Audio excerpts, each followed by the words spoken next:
All right. Good morning this morning. Welcome to today's class.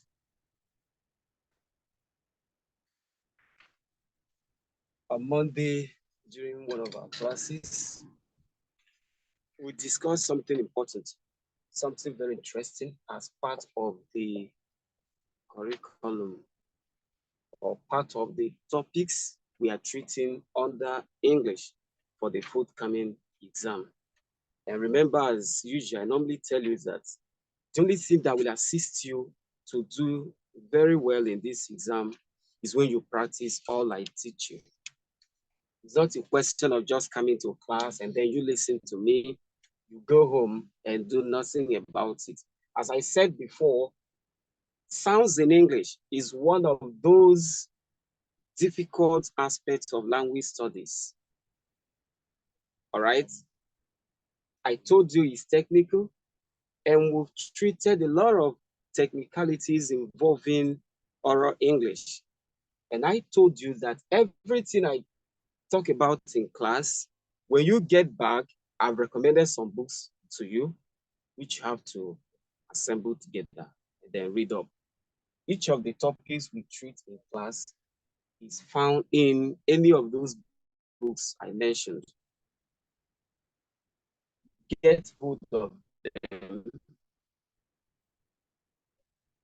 look up those topics, and then read more and The Invisible Teacher by Dele. All right? If you can get it, do well to get that book. All right, on Monday, we discussed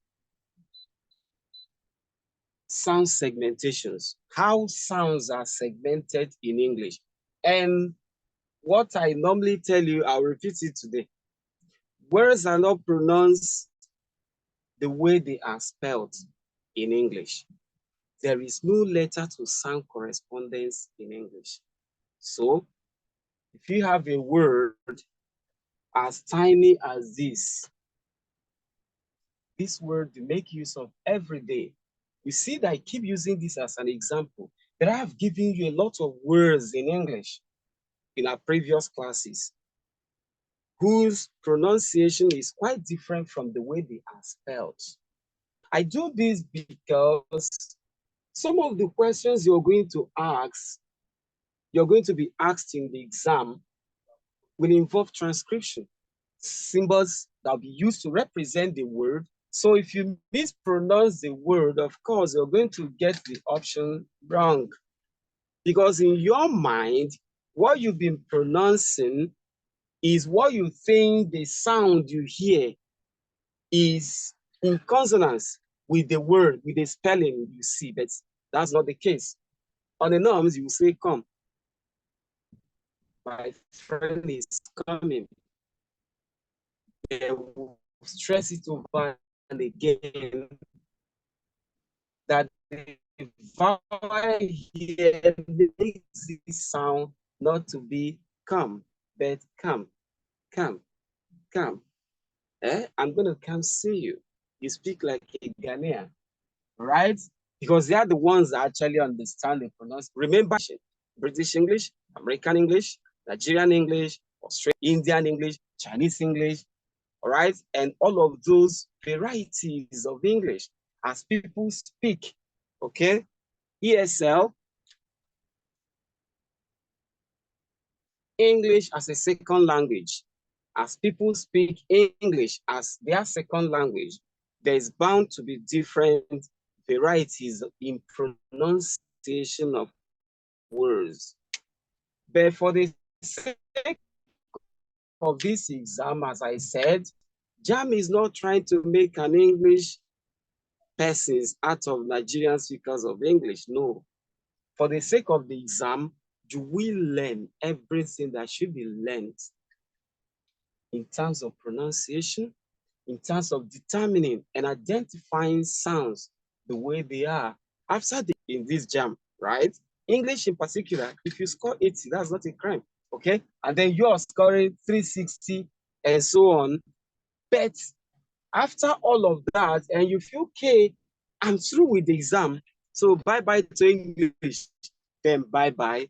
As I said, as a Nigerian, you keep making use of English every day of your life. And knowing the right sounds and the right pronunciation in each of the words you use in your daily conversation gives you an edge over others who just gloss over it and say anything they want to say. All right. So today we'll be moving on to oral English, the same as we've been talking, but in particular, word stress. How appear in this part of the paper in your exam. So look at what word stress is. What do you mean by word stress? And I'll give you some points you need to note. By the time you have these points, as I normally give you some tips in class, you have these points with you. When you walk into the exam hall, of course, you'll be so confident because you understood the 3 points I'm going to make here. And then we are going to look at rules for assigning stress to words. What are the rules that guides it? As I often say, that English is a rule-governed language. You have so many rules, but those rules at times are not absolute. They are not rules that are just there. There could be an exception to those rules, but they are rules that must be followed if you want to get the answer to any particular question correct. All right. I've mentioned 2-syllable nouns. I'll give you, or adjectives. I mentioned 2-syllable verbs or preposition. I mentioned 3-syllable words, words ending in consonants, this consonant Y and the rest of them. And then words with various endings. Where should you insert a stress in those words? Then I mentioned words ending in this, ADE, EE, EER, ESE, QUE, ETTE, OON. There are words that end in this format, right? Their stress pattern is different. Where do you assign stress? Okay. Now, what do we mean by stress? Stress is the amount of energy that is given to pronouncing a sound in English, in any word in English, okay? The prominence that is attached to pronouncing a particular sound, that's what we mean by stress. Remember, this word, everyday usage, everyday conversation, you say, somebody will say, I'm stressed up. They don't stress me, don't stress me. All right, that's other stress is different. Okay, but when it comes to English, the word stress is the energy you impute, the strength you impute. All right, the force that is given to pronouncing a particular syllable in a word. And what do we mean by syllable? A syllable is the unit of sound in any language, in any word in particular. All right? A syllable is the unit of sound of any word, the unit of sound you find in trying to pronounce a particular word. That's what we mean by syllable. What do I mean? Look at this. Look at this word. C-O. Okay. All right. So the word I have here is communication. Communication. Communication. By the time you look at the word communication, you want to syllabify them. You want to divide the sounds into syllables. Okay. How many syllables make up the word communication? You have k, mu, ni, k, shin. All right. K, mu, ni, k, shin. Okay. How many syllables? 1, 2, 3, 4, 5 syllables make up the word communication.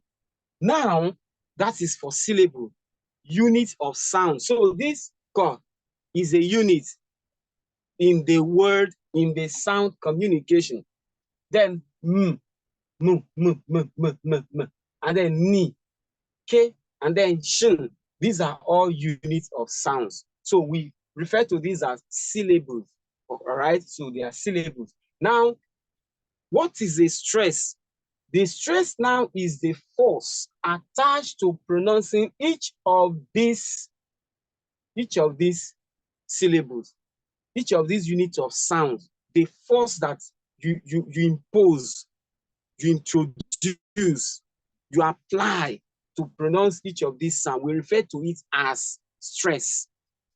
So we now call it stressed syllable.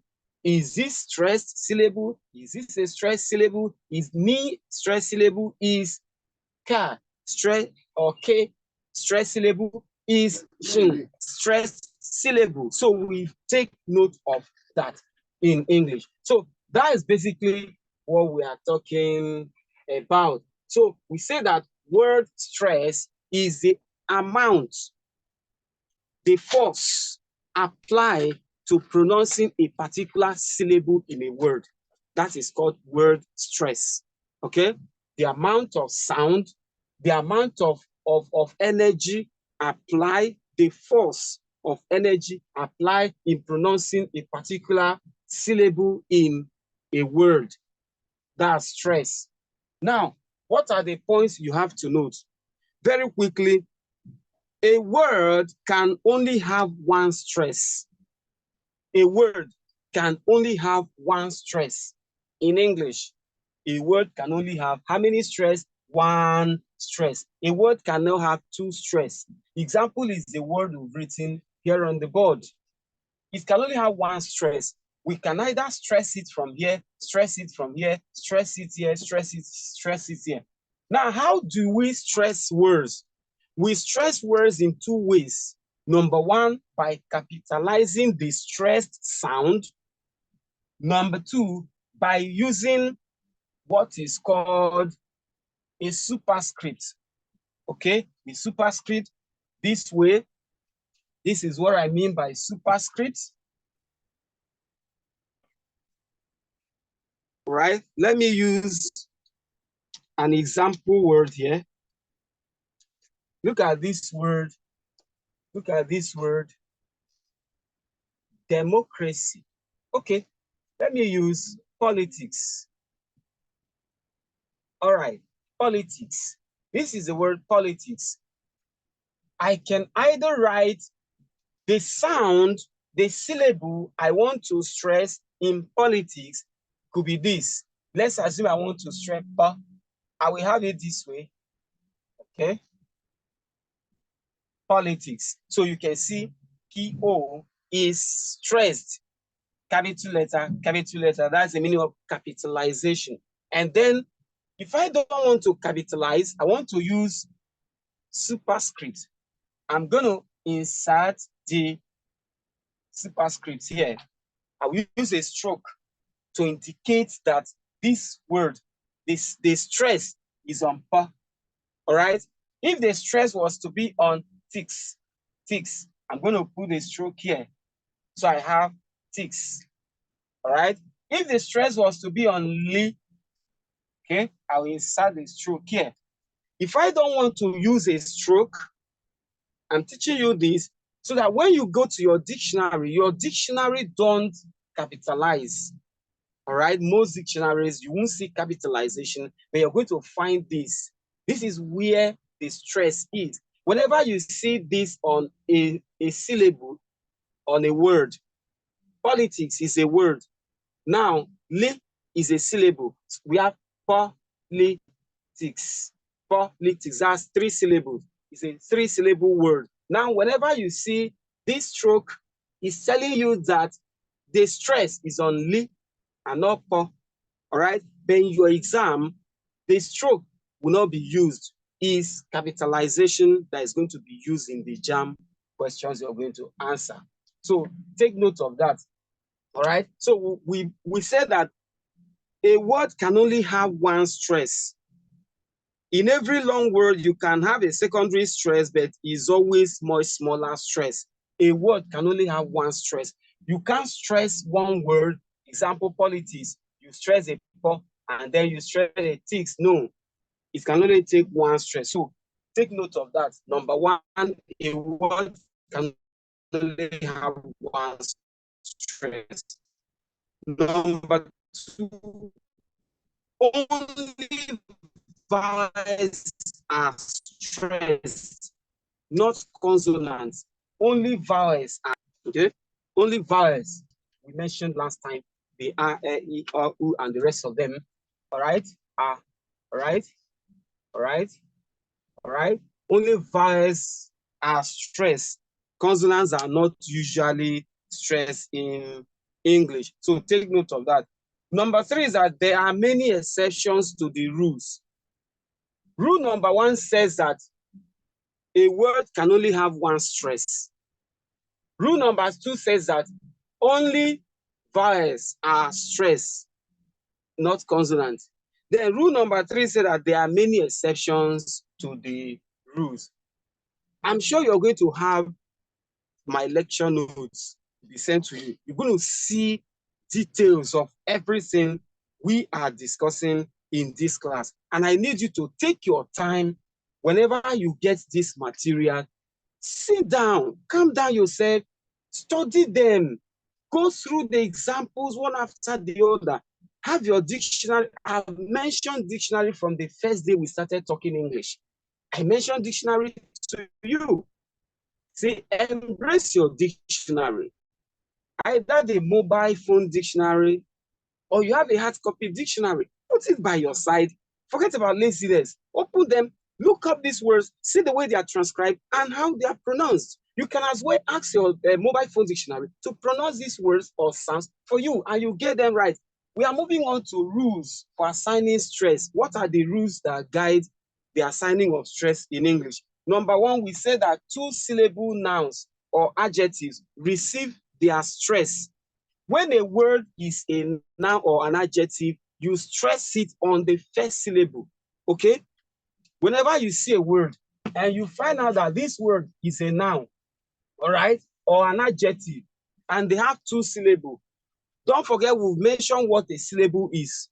You must know that what is a syllable, what is stress. So we say that a syllable is a unit of sound in a word. You write a word, you try to pronounce that word according to the sounds that make it up. So each of the sounds you find there make a syllable. That's the simplest definition I can give to you, because for the exam's sake, because I can't be talking about linguistic, core linguistic and very high linguistic theories regarding that, phonological and phonetical theories and regarding that. But just note that the sound you get in each of the words you've written, each of the sound, by the time you break them down, you break the word down one after the other, each of the sounds you get is known as syllable. Then the prominence of any of the sound, the force you apply to pronouncing any of the sound, that force is referred to as stress. You are stressing that particular syllable, okay? So we say that number one rule for assigning stress, you must check, find out that word you're looking at, is it a noun or an adjective, all right? If it's a noun, does it have two syllables? If it's two syllables, just know that the first syllable should carry the stress. Example, I have this word, purple, okay? Purple. Purple is an adjective, right? It could be a flower, a type of flower, okay? Purple, purple, purple. How many syllables? Two. You have per and pull, per, per, per, all right? So the stress is going to be here. I'm using stroke this time because of space, all right? So we will stress it here. If we were to use capitalization, you will write the P in capital letter, U in capital letter, and R in capital letter, okay? So that is why I introduced stroke. It's telling you where the first syllable, where the syllable should be in this word, okay? Now let's take a word, look at this word,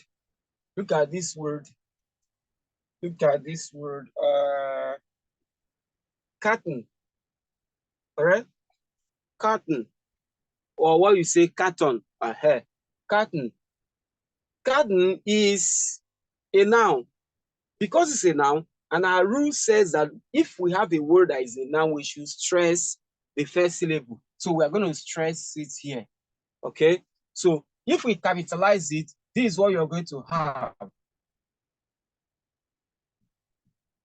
That's all you have for your carton. So take note of this. I'm begging you. When you get back after this class, sit down, look, check these rules. Check the rules, because you must perform well in oral English and every other aspect of English in this exam. You have lessons and structure, you have comprehension, passage, reading, you have all of that, and you have this aspect of it. Okay, 60 questions that comprises everything you can talk about in English in 60 questions, from 100 questions to 80 questions, from 80 to 60. What was in the 100 question was in the 80 question. What was in the 80, what was in the 100 and the 80 question have been reduced to 60. Who knows the aspect of questions that will appear more in your exam by the time you log in? You don't know if it's these sounds that will appear more for you. All right. So you need to really, really sit down, take note of these rules. You check. Number one, I've told you what a stress is. Number two, I've said what a syllable is. Now we are on the rules, all right? The rules that are guiding their use, how you assign stress to a word. I bet you that when you practice this, you become used to it. Just practice it. You generate so many words, and your dictionary is the best place to go to. Pick up your dictionary, go to the index. The index is at the back of the dictionary, all right? Either Longman Dictionary, Oxford Advanced Learners Dictionary edition 8 or 9 or 10 or 11. Go to the index of the dictionary, it's at the back. You're going to see a lot of words, all right? So you now look them up and see the way they are transcribed and syllabified and stressed and pronounced, okay? Two-syllable verbs or preposition, what happened to them? Two-syllable verbs or prepositions are always stressed on the second syllable. If you look at the word you have been given in exam, and you find out that it's just two syllables, like this one, two syllables, but that word you are given is a verb or a preposition, just stress the second syllable. Rule 1 says for nouns and adjectives, stress first syllable. For verbs and prepositions, stress second syllable. Two-syllable nouns and adjectives, first syllable. Two-syllable verbs or prepositions, second syllable. All right? Now look at this. Let me give you an example for this. I have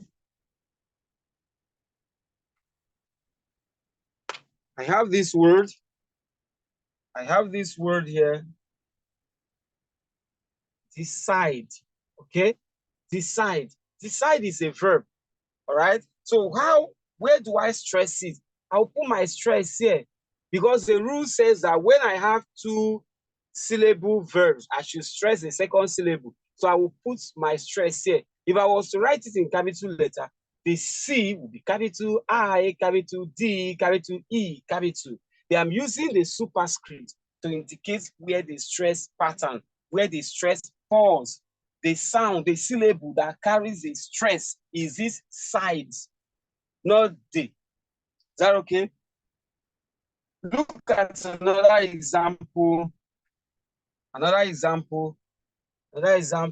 A-M-O-N-G,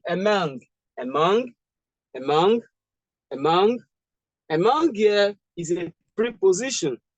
Now, where should I insert my stress? The stress is going to fall here, all right?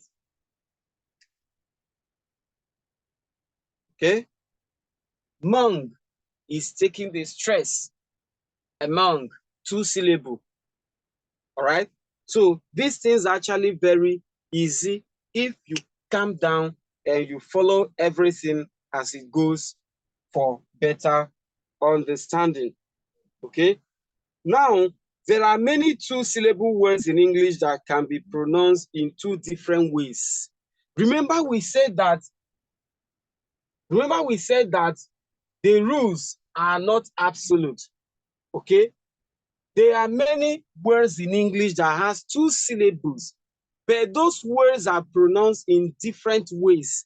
Because of their different pronunciation, their meaning changes. Their meaning, because of how those words are pronounced, it could be an adjective, it could be a noun. Because of its pronunciation, it could be a verb. All right. For example, I have this word. Let me give you. You see this word, present.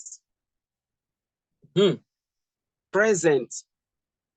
The way you stress this word will determine what this word means. All right. Present. This is two syllable.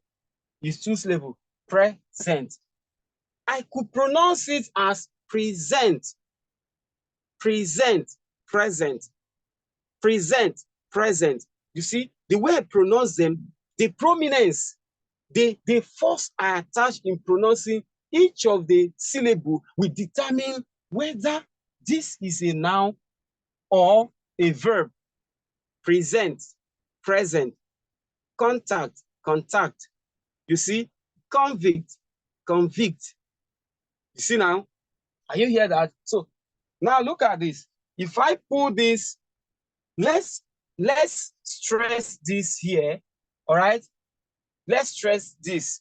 So because this prayer is carrying the prominent, your pronunciation will be louder in trying to sound the syllable that carry the stress. Your pronunciation, your voice will be louder than when you're sounding the other syllables that does not carry the stress. You get? Good. So look at this. Present. Present. Can you see now? Pre goes up. Zent. Present. Okay? Then, by the time I also have this, but the stress is here. The stress falls on sent. You now say present, present, present, present, present,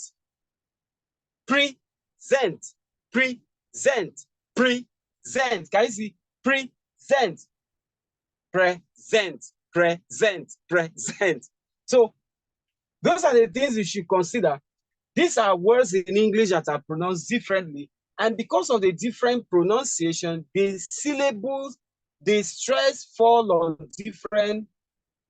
on the syllables in different positions. Okay? So that's one of, now you also have this word. You have this word. Just know that there are different words in English with two syllables but pronounced in different ways. So because they are pronounced in different ways, the position where the stress is assigned also changes. Look at this. Look at this. I'm going to use capital letters this time. All right. Look at this now. And then you have, okay. So object, object, object, object, object, object. How you pronounce this, where the stress falls on, will tell us whether object as in this mark I'm holding, object as in interfere, interrogate, interfere, like you're saying no to something. Okay? All right. So take note of that. Then number three, three-syllable words. Three-syllable words, for three-syllable words, look at the ending using the following as your guide. Now, look at the ending. When we say the ending suffix, a suffix is a word or group of words added to the end of a word to complete its meaning. All right, a suffix is a word or group of words or a sound added to a head word to complete its meaning or to produce another meaning. For example, let me give you an example. This is good. Good, right? If I have this added to it, I have ness. Good and ness. So if I remove ness, this word good still has its meaning. If I add ness, the meaning changes and the word class also changes. Okay, so look at goodness. And you have many words in English, that takes a suffix. So rule number 3 says that for 3-syllable words, look at the word ending. Do what? Look at the word ending. And then what are you going to do? Where are we going to insert the stress? Say for 3-syllable words ending with the suffixes ER. We talked about ER. We talked about LY, ICT, all right, ICTS, all of those words that carry, those are suffixes contained in a given word. Don't forget that the head word still bears its meaning. But when the suffix is attached to that word, the meaning of the word changes and the word class as well changes. Look at this, good. I remove this, you have good. Good, fine. Good is very good. Then you have ness. You can have goodly, all right? Or look at this, face. I have face. That's a head word. If I add FUL, I have faithful, or double L if you want, depending on the spelling you're using. I have faithful. If I take off, this is a suffix. So when a word is ending with this, what syllable are we going to stress? It says for 3-syllable words ending with the suffixes ER or LY, the stress is placed on the first syllable. The stress is placed on the first syllable. Take note, I've explained what suffix is to you, and I've said this is the head word. This one you find here is a suffix, a word or group of words added to a head word to change its meaning. Now you'll be confused. You'll be like, sir, you're saying a word or group of words or a sound added to a head word to change its meaning. Does it mean that we can have a meaningful word added to another meaningful word and the meaning and generate another meaning? Yes. All right. Yes. Look at this, ABLE, able, right? You can add this word to another word that has meaning and the meaning will change. Unlike this, meant. Meant is a suffix. If I add this to another word, the meaning is going to change. Okay? So you have manage. By the time you add this, you have management. Is it not? So take note of that. So don't forget that for words that are suffixes, words that have suffix, stress the first syllable. Stress the first syllable. Then words ending in Y, words that end in Y, what do? You stress the first syllable. Example is, let's use this example. I have this example.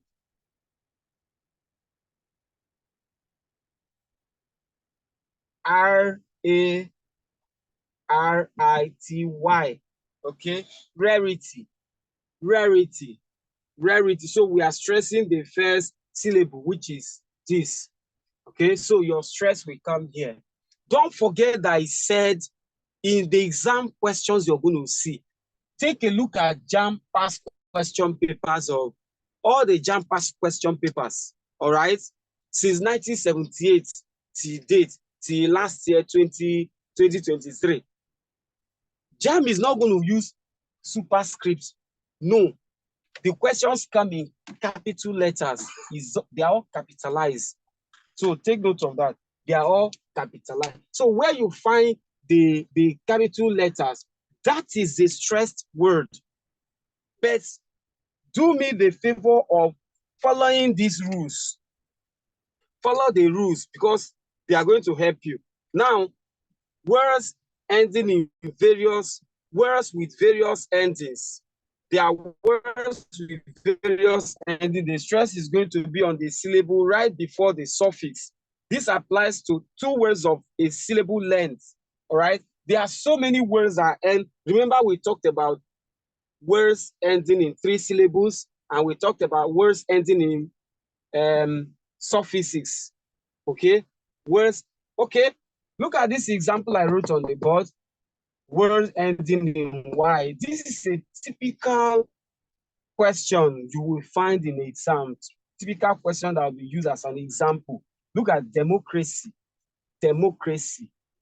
Because of this, we stress from the back the third syllable. This is the third syllable. Democracy. So we stress this from the back. This is cre. This is C. There. Let's count it. How many syllables? Democracy. Right? 1, 2, 3, 4 syllable word. So we stress the third syllable from the back, not from here. If you start from the prefix or the beginning, you make a mistake. All right? You start from the back. The third syllable from the back is what you're going to stress, going by this rule. Okay? Now, there are words that end, as I said, with different syllables, all right, or suffixes. What do? Remember, I gave an example. I say a suffix could be a word. It could be a sound, right? Take a look at this example. This is laugh. This is laugh. If I add A-B-L-E, it's going to be laugh plus able. So I will have laughable. Laughable. Now that I have laughable, this is a suffix. Which syllable am I going to stress? I will stress this, laugh. All of these will carry the stress pattern. So as we conclude this class, I have told you that this material will be sent to you. Take your time, sit down, go through each of them, one after the other. Pick up your dictionary, look up the words, look up the examples, look at their translation. The examples are here and they have all been done for you. So you read them up again and again and again for constant practice and better understanding.